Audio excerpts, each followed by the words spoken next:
Select modificó el contrato para la construcción de la central Esmeraldas 3 con la finalidad de pagar por equipos colocados y no por tener a la central funcionando. Esto explica que el Estado haya desembolsado 71 millones de dólares por una planta que no sirve. El presidente Daniel Noboa dispuso al Estado demandar a la empresa Progen en Estados Unidos por incumplimiento en 2 proyectos termoeléctricos, el Salitral y Quevedo, que debían producir 150 megavatios.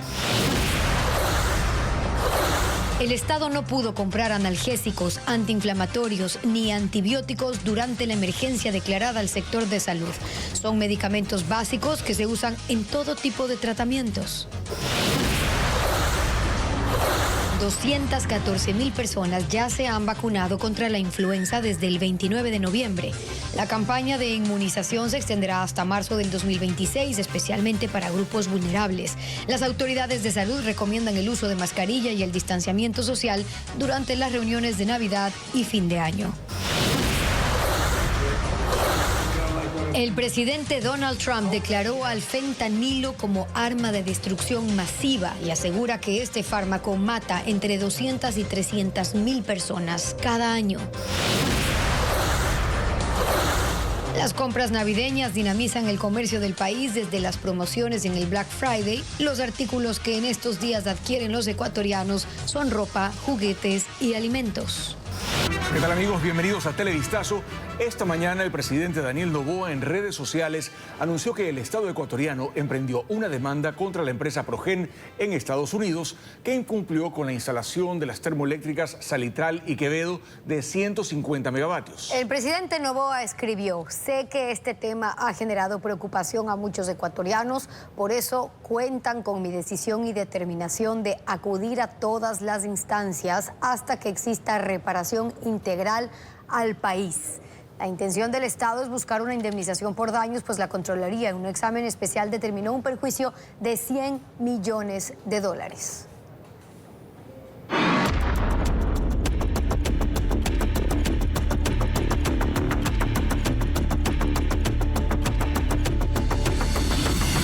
Esmeraldas 3. ¿Quién responde? Funcionarios de Select y de la unidad Electroguayas modificaron el contrato con la empresa uruguaya Austral para autorizar pagos millonarios por la infraestructura de una termoeléctrica que aún no existía. En 2024, apenas iniciado el contrato, se pagó el 65% de los 89 millones y el resto, incluso tras el vencimiento del plazo acordado, informa Hernán Higuera. La Corporación Eléctrica del Ecuador, Select, tiene denunciada a la fallida empresa Austral por presunta delincuencia organizada por el contrato fallido de los generadores termoeléctricos que debían funcionar hace un año y hasta ahora no generan un solo megavatio en Esmeraldas. Lo que Select no dice es si en la demanda están incluidos sus funcionarios y los de la unidad de negocios Electroguayas, que a un mes de firmado el contrato para la compra de estos generadores, firmaron una adenda para el contrato y modificar los hitos y las formas de pago. El entonces administrador del contrato, Carlos Cali, dispuso al gerente de la unidad de negocios de Electroguayas pagar más de 4,5 millones de dólares sin que Austral tenga un solo tornillo en el país. Cali se encargó de verificar físicamente los equipos en Líbano, junto a un grupo de técnicos de apoyo, y fue quien, además, contrató a los fiscalizadores de la obra. Carlos Cali fue reemplazado por José María Estupiñán, quien el 24 de septiembre del 2024 asumió, y tan solo 15 días después solicitó el pago del 60% del monto del contrato, es decir, más de 53 millones de dólares, y Austral aún no había embarcado los generadores adquiridos, y menos había hecho el estudio de suelos en Esmeraldas. Más de 57 millones de dólares fueron pagados a Austral pese a los incumplimientos hasta esa fecha. 11 días antes del 27 de enero, día en el que supuestamente la termoeléctrica debía estar operativa, Austral pidió 3 meses de prórroga para hacer lo que en 6 meses no pudo. Aún así, le concedieron ese plazo e incluso el 11 de febrero atendieron su pedido para el pago de otro 25% en cuestión de días. Y para entonces ya empezaron a detectar las fallas en los equipos que se instalaban. En total, sin que la central funcione, el país pagó hasta ahora 71 millones a la dueña de estos equipos. Al menos 101 notificaciones de incumplimientos recibió la empresa responsable de instalar la termoeléctrica Esmeraldas 3. Y entre las observaciones que la Corporación Eléctrica del Ecuador detectó está el personal técnico de la compañía austral que no acudía a laborar según la planificación de la obra. Diego Cuenca informa que en algunas ocasiones detectaron que equipos fueron extraídos sin autorización.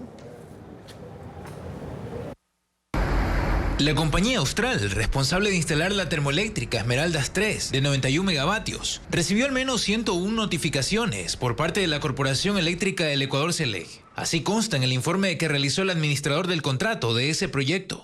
Entre las observaciones que más destacan están las relacionadas con las operaciones en la obra. Entre el 9 y 13 de mayo, cuando la instalación de la central ya tenía un retraso de 4 meses, SELEC detectó que la tecnología de los reguladores automáticos de voltaje era obsoleta y pidió una solución definitiva para sincronizar 32 motores que no eran compatibles con el sistema eléctrico ecuatoriano. Desde el 23 de junio, SELEC constató que en la obra solo había un electricista de Austral, por lo que pidió que se incorpore más personal para cumplir con los plazos. El 28 de junio no había personal trabajando en el área de subestación, a pesar de que la planificación de esa semana incluía actividades importantes, lo que causó retrasos significativos. Entre julio y agosto, los trabajos se paralizaron, en medio del arbitraje que empezó Austral contra SELEC para resolver el conflicto. La empresa retomó las labores desde el 13 de septiembre, pero no presentó una nueva planificación de trabajo. El 23 de ese mes, la fiscalización de SELEC detectó que Austral había trasladado equipos de prueba fuera de la obra sin autorización ni registro, y 7 días después hizo pruebas sin autorización ni aviso al Operador Nacional de Energía SENACE. El 12 de octubre se reportó presencia de técnicos externos que no estaban acreditados para laborar en esa obra, mientras que el 21 de octubre se detectó que no hubo personal técnico. Solo estaban los guardias que cuidaban la central. Un día después se confirmó la paralización total de los trabajos. La termoeléctrica Esmeraldas 3 debió estar operativa en enero de ese año y 11 meses después se conocieron estas irregularidades. La defensa de las hijas de Fernando Villavicencio analiza presentar una queja en contra de Carol Jiménez, funcionaria del SNAI, que insiste en participar en las audiencias del caso Magnicidio FB, aunque no es parte procesal. Ella fue sentenciada en 2019 por ingresar artículos prohibidos a la cárcel. En el proceso penal del caso Magnicidio FB, por la autoría intelectual del asesinato de Fernando Villavicencio, la defensa de las hijas del ex candidato presidencial sospecha que infiltrados intentan boicotear la causa. Vamos a hacer las acciones también, la queja al SNAI respecto a esta funcionaria de nombre Carol Jiménez. ¿Por qué la insistencia de querer participar dentro del proceso de Fernando Villavicencio? Llama la atención que todavía sigan estas personas que tienen un turbio pasado dentro de la administración pública y que quieran ensuciar el caso Fernando Villavicencio. La funcionaria a la que se refiere, que aquí aparece junto a alias Fito en una audiencia de extradición, es una abogada que fue detenida en 2019, cuando intentaba ingresar artículos prohibidos a la cárcel del Inca en Quito. Según el sistema de la función judicial, fue sentenciada a 1 año de prisión. El informe de la policía indicó: se le ha encontrado en su brasier pegado con cinta adhesiva un chip de la operadora Movistar. En la pretina del pantalón se le encontró dinero. Es por ello que ha sido aprehendida. Patricio Rosero, abogado de Tamia y Amanda Villavicencio, analiza presentar una queja en el SNAI porque, dice, la abogada Jiménez, pese a no ser parte procesal, insistió en intervenir en la fallida audiencia para vincular a 3 cabecillas de los Lobos. Y también quiso estar presente en las versiones del caso. Demasiadas coincidencias que ya rayan, creo, en una articulación o una narrativa, yo la veo mafiosa. Consultamos al SNAI sobre el hecho. Respondieron: en el caso Villavicencio, cualquier consulta relacionada con investigaciones, presuntas de interferencias o responsabilidades debe ser dirigida a la Fiscalía General del Estado, que es la entidad facultada para determinar si existe o no alguna irregularidad dentro del proceso. El SNAI no es un órgano investigador, ni tiene atribuciones para pronunciarse o calificar actuaciones dentro de un proceso penal. Televistazo contactó a Carol Jiménez por correo electrónico. No obtuvo respuesta. La atención se concentra otra vez en la frontera norte, en Sucumbíos. El ejército reforzó su presencia tras alertas de choques armados registrados en zonas colombianas cercanas al límite con Ecuador. La respuesta incluye el sobrevuelo de 3 aeronaves y patrullajes de uniformados tanto en las vías como en áreas montañosas. La frontera norte vuelve a encender las alarmas en Sucumbíos. Información de inteligencia sobre posibles choques entre estructuras irregulares en territorio colombiano a apenas 10 kilómetros de la parroquia La Bonita en Ecuador llevó a las Fuerzas Armadas a reforzar su despliegue en esta zona. Aquí se incrementó la presencia en tierra con tropas del Grupo de Caballería número 36 Yaguachi, el Batallón de Infantería Mayor Galo Molina y la Brigada 19 Napo. Los uniformados avanzan a pie y se internan en áreas montañosas en coordinación permanente con 3 helicópteros que dirigen las operaciones desde el aire. El objetivo es contener cualquier intento de desplazamiento hacia Ecuador en un escenario donde 2 grupos armados se disputan el control de territorio colombiano. Son de los comandos de la frontera o es una disidencia del Frente Oliver Sinisterra que también se está haciendo pasar por comandos de la frontera. Estamos descartando todas esas actividades, pero definitivamente son 2 grupos armados colombianos los que tuvieron el enfrentamiento. Sabemos extraoficialmente que sí hubieron bajas. Los sobrevuelos son un soporte clave para el rastreo. Desde el aire monitorean la densa vegetación y los caminos de segundo orden que conectan otras poblaciones fronterizas como Santa Bárbara, La Fama, La Sofía, La Barquilla y Rosa Florida en Sucumbíos. Y los equipos de combate están desplegados en todo el sector fronterizo, parte de las montañas donde se presume que existiría algún tipo de indicio de personal insurgente. Sin embargo, hasta el momento hemos descartado la presencia aquí en la jurisdicción. Este lunes, los comandantes de la Brigada 31 Andes y del Grupo Cabal de Ipiales en Colombia mantuvieron una reunión en Tulcán para intercambiar información de inteligencia militar sobre la operatividad de grupos armados en la frontera.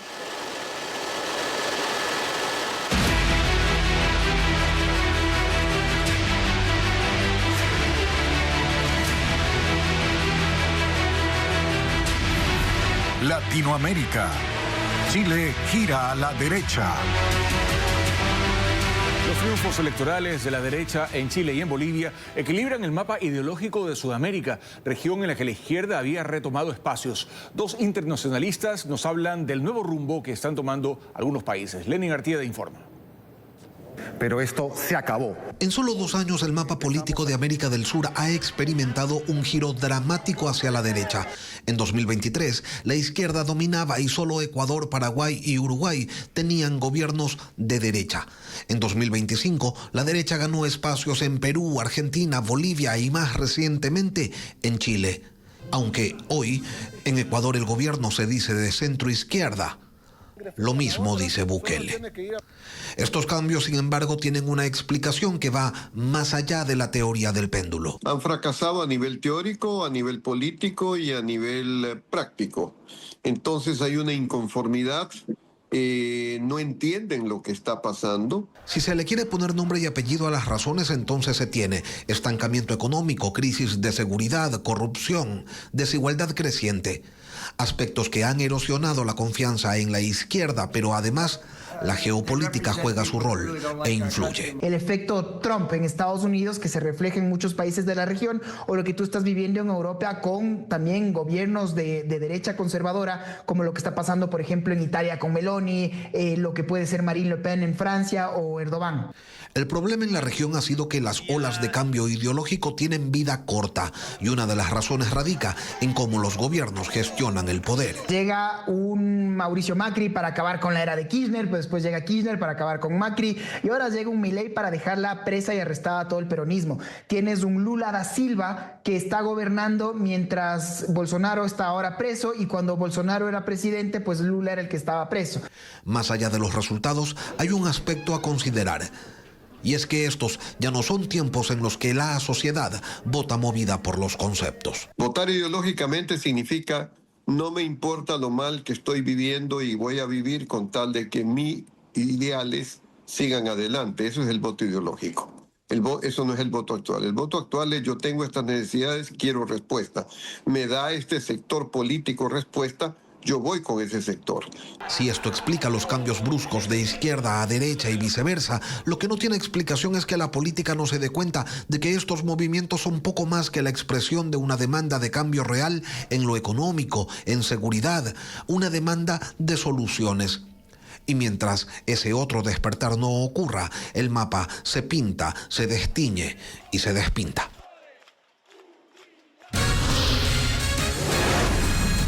Vamos a una pausa y al regresar, la vacunación contra la influenza se mantiene hasta marzo del 2026. Ya venimos con las recomendaciones para prevenir esta y otras enfermedades respiratorias.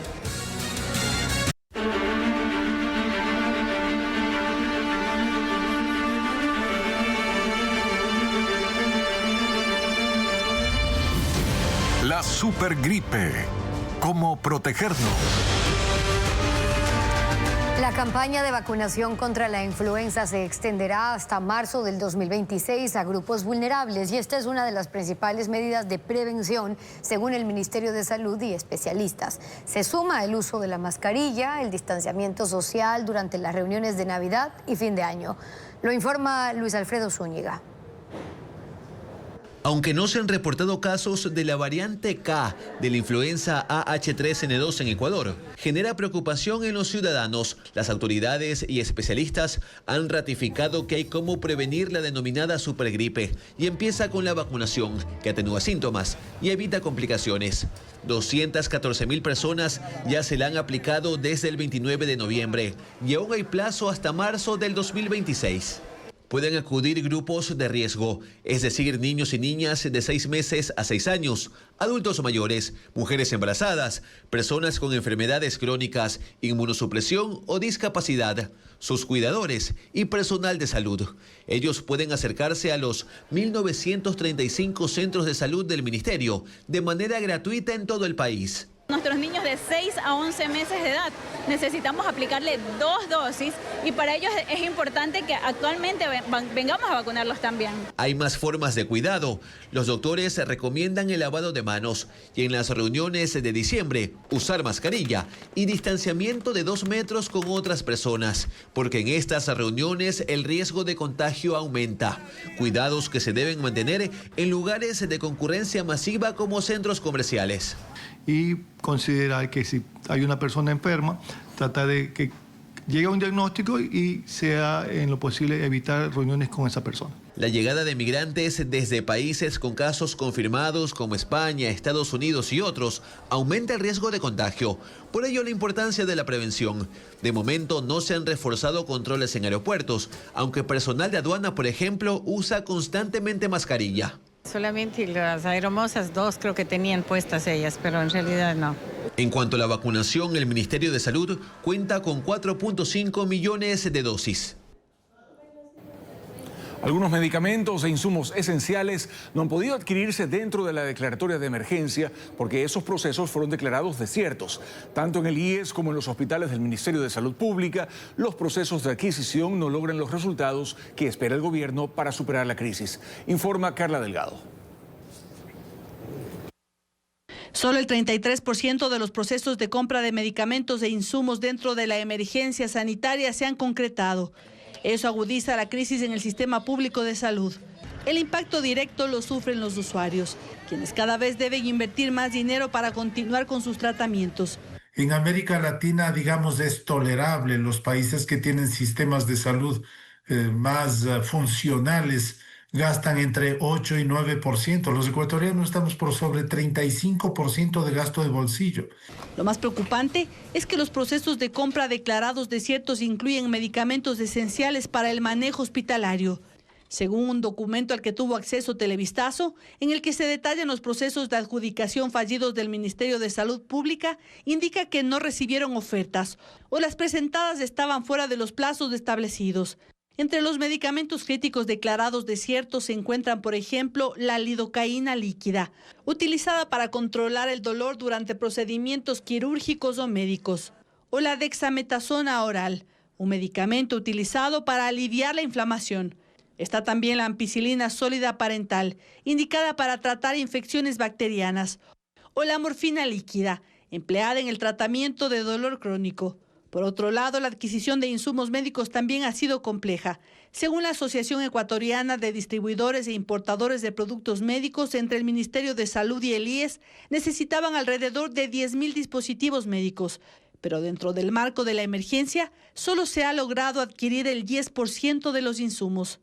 Estamos hablando desde equipos de protección, porque de hecho las cantidades que pedían, que se hacen en fabricación nacional, era imposible entregarlas en 7 días. y eso genera riesgos para los pacientes y los profesionales de la salud. A pesar de la gravedad de la situación, ni la vicepresidenta María José Pinto ni el presidente del IE se han pronunciado públicamente sobre los problemas derivados de la emergencia sanitaria.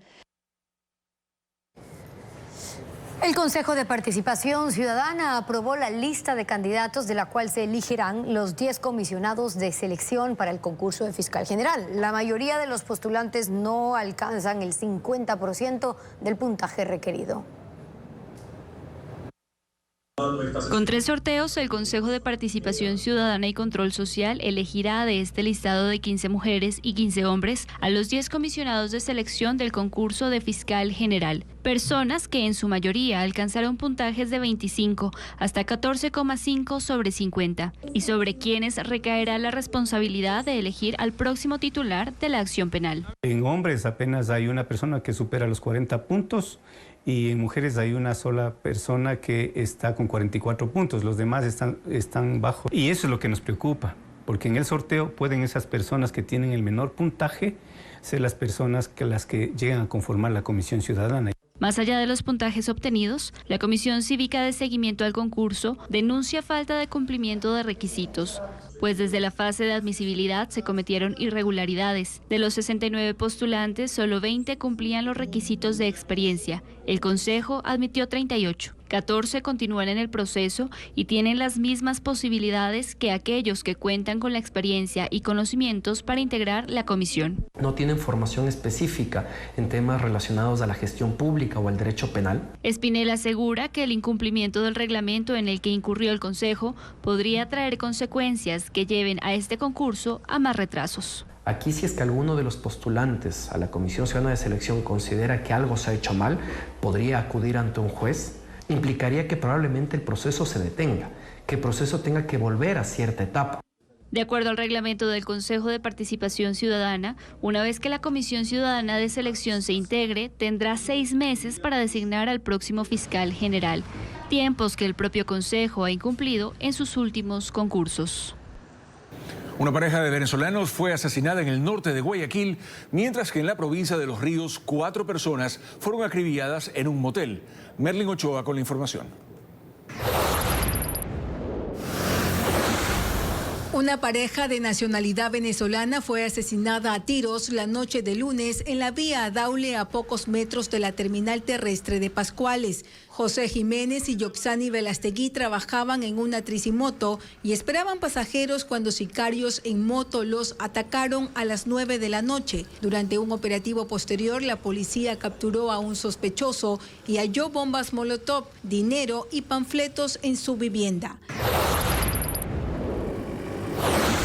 Un guardia de seguridad fue asesinado dentro de una gasolinera del bloque 22 de Flor de Bastión, en medio de clientes que huyeron al escuchar los disparos. El crimen ocurrió alrededor de las 9:15 de la noche en el noroeste de Guayaquil, cuando sujetos vestidos de negro llegaron en moto y lo balearon. Criminalística encontró 5 restos de bala. La víctima no tenía antecedentes penales. 4 personas fueron asesinadas dentro de un motel en Urdaneta, en la provincia de Los Ríos. El ataque ocurrió la tarde del domingo. Las parejas habían llegado a las habitaciones cuando una camioneta robada ingresó al lugar con 4 sicarios. Los asesinos fueron a la primera habitación. Ahí mataron a una menor de 17 años y un joven de 19.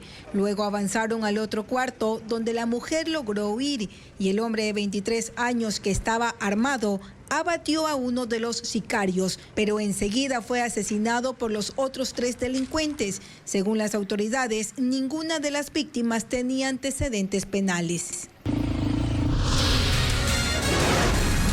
Más adelante en Televistazo, la frontera sur de Ecuador se refuerza luego de que autoridades peruanas intentaron deportar a migrantes irregulares. Ampliamos la noticia en minutos.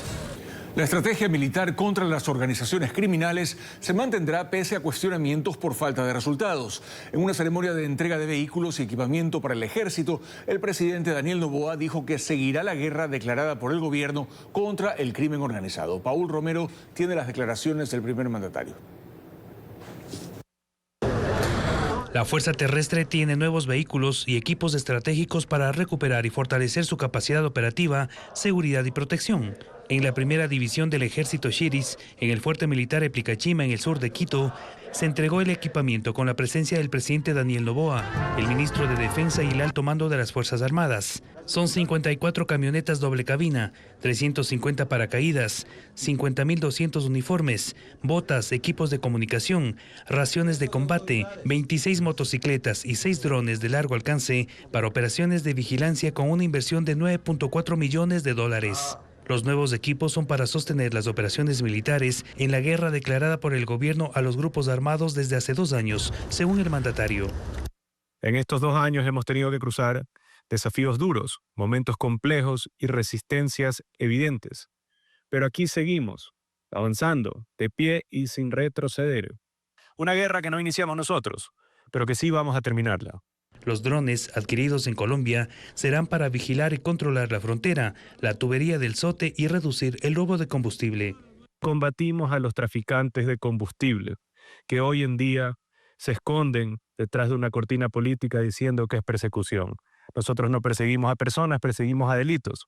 El comandante del ejército, John Minio, resaltó la inversión en el equipamiento y dotación de material estratégico para continuar con firmeza en las operaciones de seguridad interna y externa.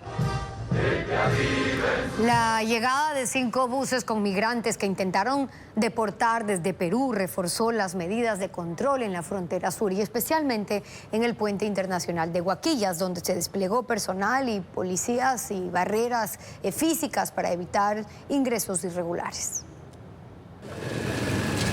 Las medidas de control se refuerzan en la frontera sur tras el inicio de intentos de deportación desde Perú. Vallas metálicas y al menos 20 policías del distrito Huaquillas en El Oro se desplegaron en el puente internacional que une a Ecuador y Perú.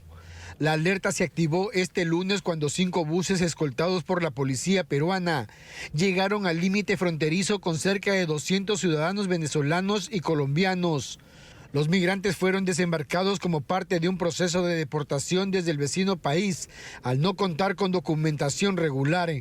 Del lado ecuatoriano, las autoridades cerraron el paso y exigieron el cumplimiento del protocolo de salida obligatoria, lo que encendió la tensión en el puente internacional.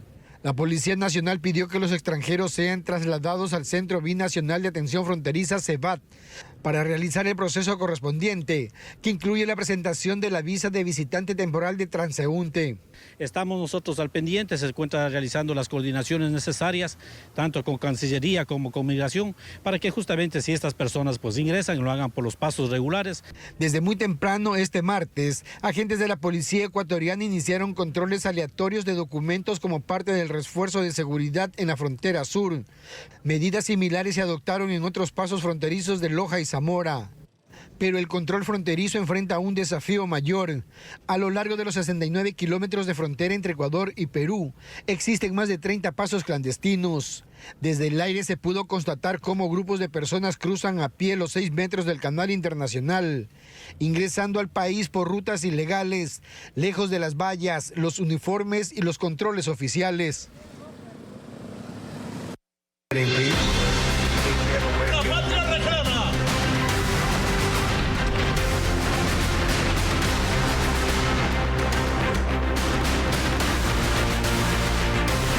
Mundo. El presidente de los Estados Unidos, Donald Trump, declaró al fentanilo como arma de destrucción masiva. Firmó un decreto ejecutivo que faculta al Departamento de Guerra a apoyar a la policía y faculta también a agencias de inteligencia a desplegar más acciones contra narcotraficantes. Drogas en los Estados Unidos tiene ahora otro elemento, la declaratoria del fentanilo como arma de destrucción masiva. El presidente Donald Trump dice que ha dado un paso más para proteger a la población en un país donde las muertes por sobredosis de opioides sintéticos llegaron a 100.000 en 2023 y un poco menos en 2024. Pero Trump dice que fueron muchas más. 200.000 o 300.000 por año, asegura. Y dice que si esta fuera una guerra, sería una de las peores por la cantidad de muertos. El gobierno estadounidense registra que las acciones contra las drogas en la frontera con México han permitido reducir en un 50% el tráfico de fentanilo. Y con este decreto establece que el secretario de Guerra y el Departamento de Seguridad Nacional deben actualizar las directrices sobre la respuesta de Fuerzas Armadas e incluir la amenaza del fentanilo ilícito. Además, se permite a las agencias de inteligencia desplegar contra los narcotraficantes herramientas que normalmente se reservan para combatir la proliferación de armas. Analistas ven que con esto se legitima la utilización de elementos de fuerza muy graves, lo que bien puede intensificar acciones militares contra las drogas luego de la declaratoria de los carteles de narcotráfico como organizaciones terroristas extranjeras y los ataques a embarcaciones en el Caribe. Ahmed Al-Ahmed, un musulmán de origen sirio, desarmó a uno de los atacantes en el tiroteo en una playa de Australia. El hombre, que estaba en una cafetería cuando ocurrió el atentado, se abalanzó contra uno de los sujetos y le quitó su fusil. Su acción lo ha llevado a ser reconocido como un héroe, pero no fue el único que se enfrentó a los terroristas. Algo está pasando, pero no sé qué. En medio del intenso tiroteo que dos terroristas iniciaron en Bondi Beach el domingo durante una celebración judía, surgió un héroe inesperado. Un hombre que totalmente desarmado se lanzó hacia uno de los pistoleros por la espalda, le arrebató el fusil y lo obligó a huir. Se llama Ahmed Al-Ahmed, un hombre de origen sirio que llegó a Australia en 2006. Es dueño de una frutería, pero tomaba café en la zona cuando ocurrió todo. Mi hijo es un héroe, sirvió en la policía y en las fuerzas de seguridad centrales de Siria. Tiene el impulso de proteger a la gente, dijo su padre. Ahmed desarmó a uno de los atacantes, pero el otro le disparó hiriendo su brazo y hombro.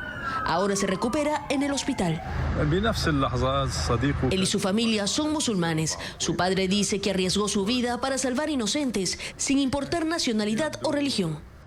El primer ministro, Anthony Albanese, lo visitó este martes. Dice que su acción salvó muchas vidas y lo catalogó como un héroe verdadero. Una pareja de esposos también es reconocida por su valor en el tiroteo. Boris y Sofía Gorman, un matrimonio de origen ruso de 69 y 61 años, también se enfrentaron a uno de los pistoleros. Pasaron junto al carro de donde se bajó Sajid Akram armado. La pareja, al notar sus intenciones, se lanzó sobre él. Boris lo desarmó y tiró al piso durante unos segundos, pero el sospechoso se levantó, recuperó el rifle y los asesinó. Robin Morrison fue otro civil que luchó para defender a quienes huían del tiroteo. Lanzó ladrillos contra los pistoleros, pero fue alcanzado por un disparo y murió. El gobierno australiano reconoce el valor de estos héroes, su sacrificio y acción desinteresada en medio de la tragedia. Una réplica de la Estatua de la Libertad se desplomó durante un temporal en Porto Alegre, Brasil. Vientos de 90 kilómetros por hora y más derribaron la estructura en la ciudad de Gaíba. La figura de 24 metros de altura cayó en un parqueadero muy cerca de un vehículo, pero no se reportaron víctimas. Luego de la pausa, el aumento del sueldo básico para el próximo año también incrementa las multas de tránsito y las pensiones alimenticias. Ya le contamos cuáles serán los nuevos valores. Desde el próximo año regirá el nuevo sueldo básico, que será de $482 tras un acuerdo entre representantes de empleadores y trabajadores. Sí, y con esto se incrementa también el cálculo para las multas de tránsito, pensiones alimenticias y los aportes al IES. María Gabriela Carpio nos explica cómo quedan esos valores. Desde enero de 2026, el sueldo básico subirá de $470 a $482. Este ajuste también eleva automáticamente el valor de multas y otras obligaciones económicas.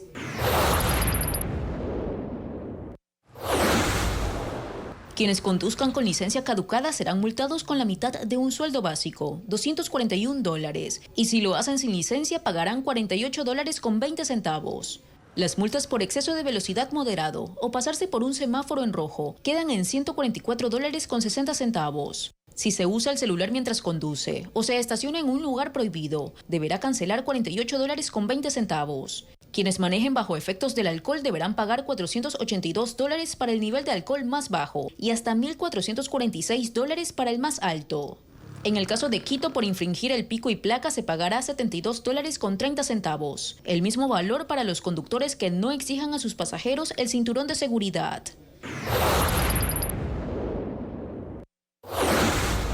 Las pensiones alimenticias se fijan de acuerdo a la cantidad de hijos y edad que tengan. Por ejemplo, para hijos menores de 3 años, la pensión mínima se fijará en $135.54. Y si el hijo es de 3 años en adelante, en $142.14. En enero, el MIES deberá publicar la tabla actualizada de los montos por rangos. Desde 2026, los trabajadores afiliados al Seguro Social que ganen el sueldo básico aportarán $45.55 y al empleador le tocará pagar $53.74. Además, el próximo año el pago del 14º sueldo será de $482 en la costa y Galápagos en marzo, mientras que en la Sierra y Amazonía el pago se realizará en agosto. A pesar de la política migratoria del presidente de Estados Unidos, Donald Trump, la deportación de ecuatorianos ha disminuido en lo que va del año, según cifras oficiales. También se ha registrado el arribo a territorio nacional de un grupo de extranjeros bajo la misma condición, informa Bessie Granja. Existe una reducción en las deportaciones de ecuatorianos desde Estados Unidos. Aunque analistas proyectaban un incremento tras la aplicación de las políticas antiinmigrantes del presidente Donald Trump, estadísticas del Ministerio del Interior y de la Cancillería confirman lo contrario. En 2023, 18.449 ecuatorianos fueron deportados. En 2024, la cifra se redujo a 13.681, mientras que hasta noviembre de 2025 el número alcanza los 9.779. En 2025, Panamá financió 5 vuelos charter para el retorno forzoso de 80 connacionales, quienes arribaron al aeropuerto de Manta. Adicionalmente, se efectuaron 12 deportaciones individuales desde ese país en vuelos comerciales. En las cifras de expatriados no se incluyen a aquellos que decidieron retornar por su cuenta por mantener una condición irregular y para evitar ser detenidos por las redadas. Es el caso de Wilmer Ronquillo, quien arribó este martes desde Nueva York al aeropuerto de Guayaquil, José Joaquín de Olmedo. Es algo de que no deja de estar tranquilo, estás con eso en la cabeza, que camina por aquí, mira para allá, a qué hora te caen, a qué hora te cogen, porque tú no sabes ni quién es ahí y quién no es ahí. Autodeportación, yo mismo compré mi boleto con mis propios recursos y usted por venirme. Los ecuatorianos representan el 90% de los ciudadanos deportados desde Estados Unidos, pero este año 25 extranjeros de naciones como Yemen, Pakistán, Colombia y El Salvador también fueron deportados de ese país a nuestro territorio. Según el Ministerio del Interior, las deportaciones de estos ciudadanos de otras nacionalidades las ejecutó el gobierno estadounidense por poseer doble nacionalidad o contar con una residencia ecuatoriana vigente.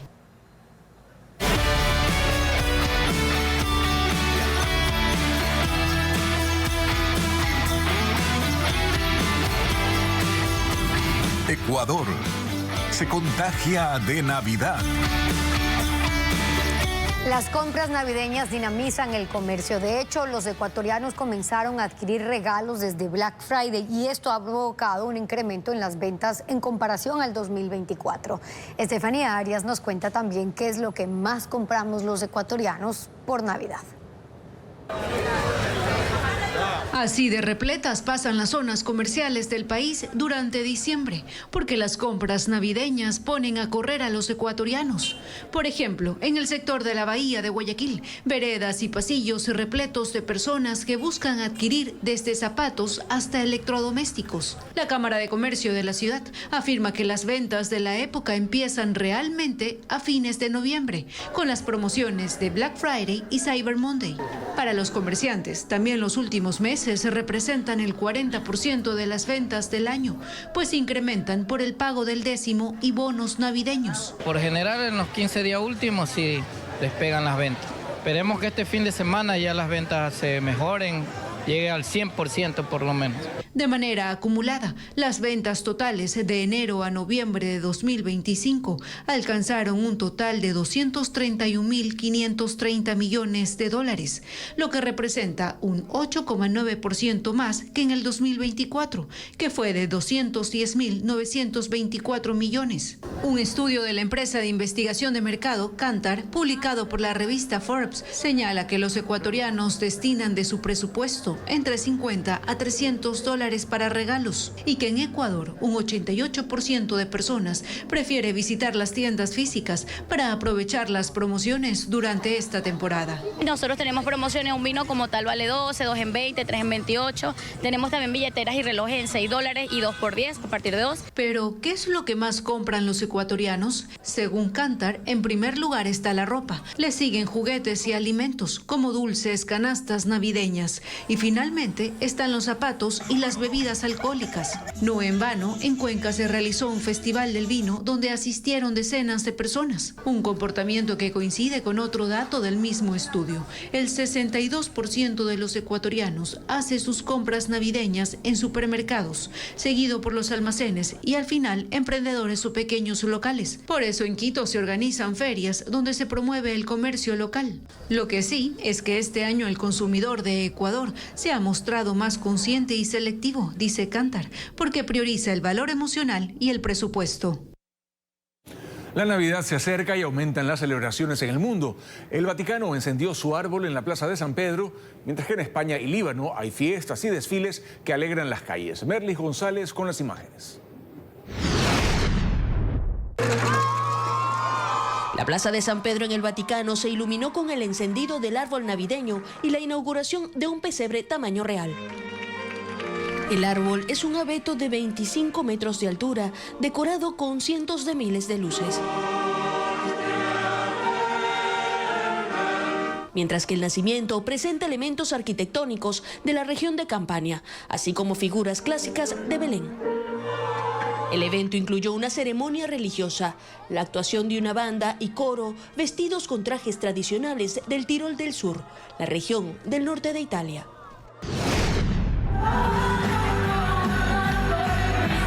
En La Palma de Mallorca, la Navidad se celebró de manera anticipada. Cientos de personas se concentraron en el casco antiguo de la ciudad española para la conocida fiesta prenavideña. Los asistentes usaron ropa colorida y gorros de Papá Noel para cantar y bailar juntos en el evento que cada año atrae a turistas y locales. La temporada navideña inició en Líbano con un animado desfile en Beirut. Bandas marcharon por las calles acompañados de acróbatas, cantantes y bailarines que recorrieron bazares y callejones decorados. El Líbano tiene el mayor porcentaje de cristianos en Oriente Medio y la Navidad es una celebración popular en esta pequeña nación mediterránea.